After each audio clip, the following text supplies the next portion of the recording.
Protestors, ICE, and the importance of truth in these days. Truth in tumultuous times. Christians are alive in tumultuous and confusing times. One of the enduring marks of every season of tumult is the presence of disagreements about truth. When you pay attention to almost any debated matter these days, you will discover that most every problem is not only defined by disagreements over how to analyze and solve problems, but also by basic disagreements about the facts of those problems. An excellent contemporary example of this is the story that has dominated the domestic headlines for most of January.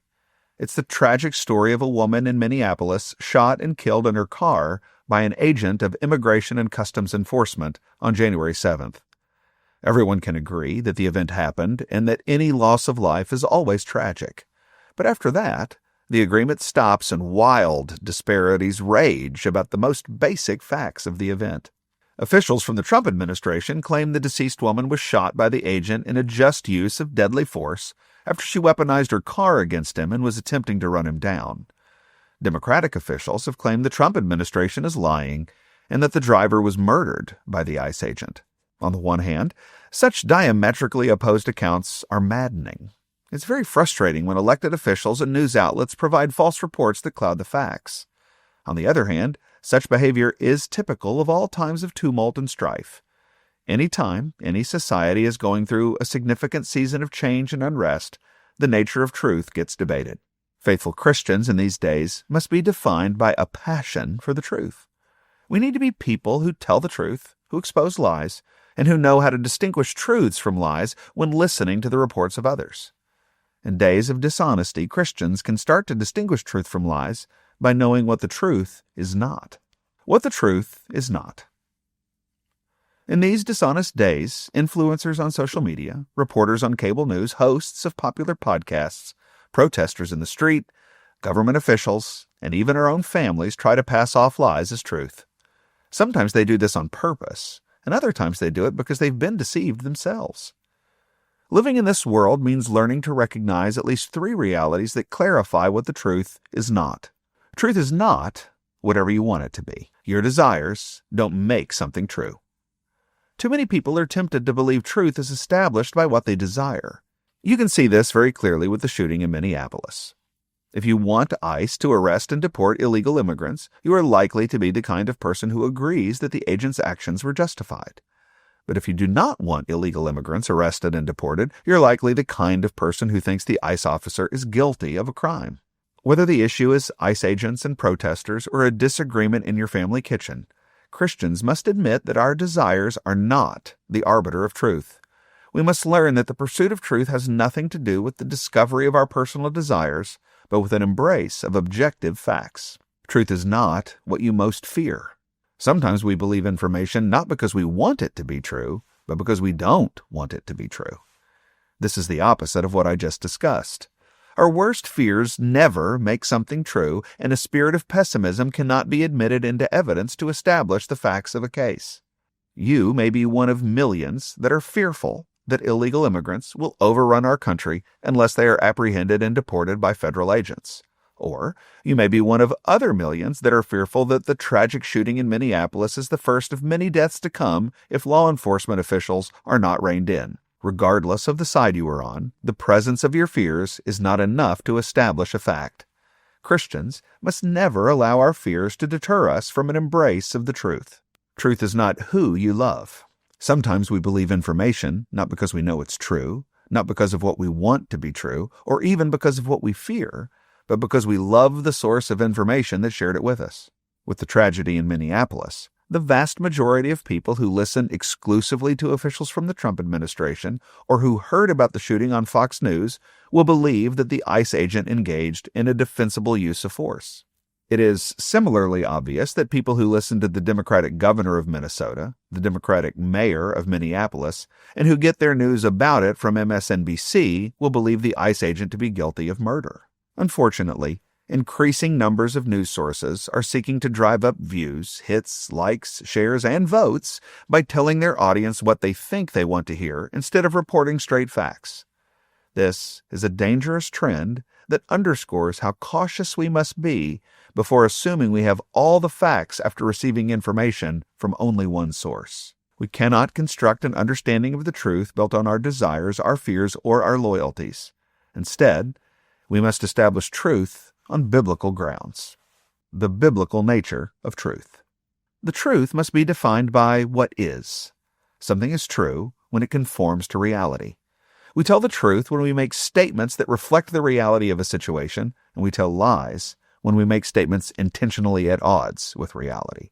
In the Bible, reality is established by warrant. That is, we believe a statement reflects reality when there is evidence for it. One of the most consistent forms of biblical warrant is eyewitness testimony. 2 Corinthians 13:1 says, "Every charge must be established by the evidence of 2 or 3 witnesses." This biblical standard is repeated throughout Scripture in places like Deuteronomy 19:15, Numbers 35:30, Matthew 18:16, 1 Timothy 5:19, and Hebrews 10:28. The evidence of 2 or 3 people establishes the biblical standard of credible eyewitness testimony. The importance of the credibility of eyewitness testimony is crucial since corrupt people can conspire to lie, as they did in the trial and execution of Jesus Christ. See Matthew 26:60-61. What happened in Minneapolis? The Bible demands that we evaluate facts in order to understand what happened in Minneapolis. The Secretary of Homeland Security, Kristi Noem, announced on January 18th that the actions of the ICE agent who shot the protester were under review.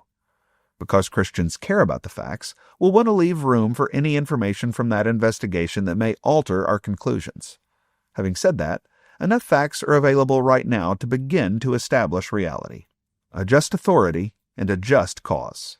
First, Immigrations and Customs Enforcement is a legitimate law enforcement entity in the administration of President Donald Trump, who was duly elected to his office in 2024 by the American people. Those ICE agents are enforcing federal rules passed by the United States Congress and signed into law by the President of the United States. That is the very definition of legal. These facts mean ICE is a legitimate authority engaged in a just cause, a justifiable use of force. Second, multiple videos of the shooting in Minneapolis detail events in the lead-up to and the aftermath of the shooting. It's abundantly clear from multiple angles that the victim of the shooting was engaged in taunting federal officers and refusing their lawful instructions, and in accelerating her car and slamming it into the agent who ultimately shot her. I have checked with several Christians and federal law enforcement who have told me that everything the ICE agent did is well within the normal rules of engagement for the use of lethal force. He had every reason to fear his life was in danger and was fully justified in defending his life and the life of others. A biblical use of force. Finally, the Apostle Paul talks about the importance of submitting to the government in Romans 13, verse 4, when he says, "He is God's servant for your good. But if you do wrong, be afraid, for he does not bear the sword in vain. For he is the servant of God, an avenger, who carries out God's wrath on the wrongdoer." The Bible makes clear that God establishes governmental power to be an object of wrath for those who do wrong. God allows agents of the government to bear the sword, that is, to use force, as they serve the public good. A response controlled by reality. All the available information gives every indication that the use of force on the part of the ICE agent in Minneapolis, while tragic, was indeed justified. Regardless of what you want, what you fear, your political affiliation, or where you get your news, these facts must control our response. When the facts control our response, it will lead to wisdom. You should never impede law enforcement in the lawful fulfillment of their work. You should never resist the lawful instructions of law enforcement. You should never engage in aggressive uses of force against law enforcement. To do otherwise is lethally foolish. Any American has the right to disagree with the authorities, to register that disagreement in peaceful ways, to try and persuade the government of your position, or to elect a new administration at the next election. But for too many in Minneapolis, the facts are not controlling their response. Obvious facts are being displaced by fear, hatred, and politics. Instead of wisdom, we're seeing escalating foolishness. Protests are expanding.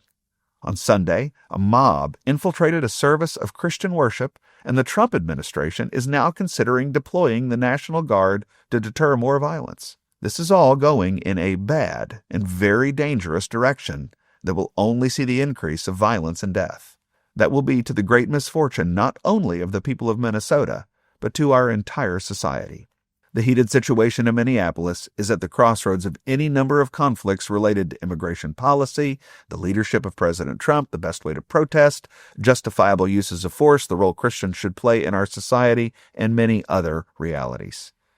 But we will not make progress on any of those matters if we can't agree on the nature of truth itself.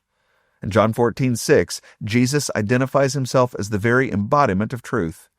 We need to ask him to give us his grace and his truth in these days.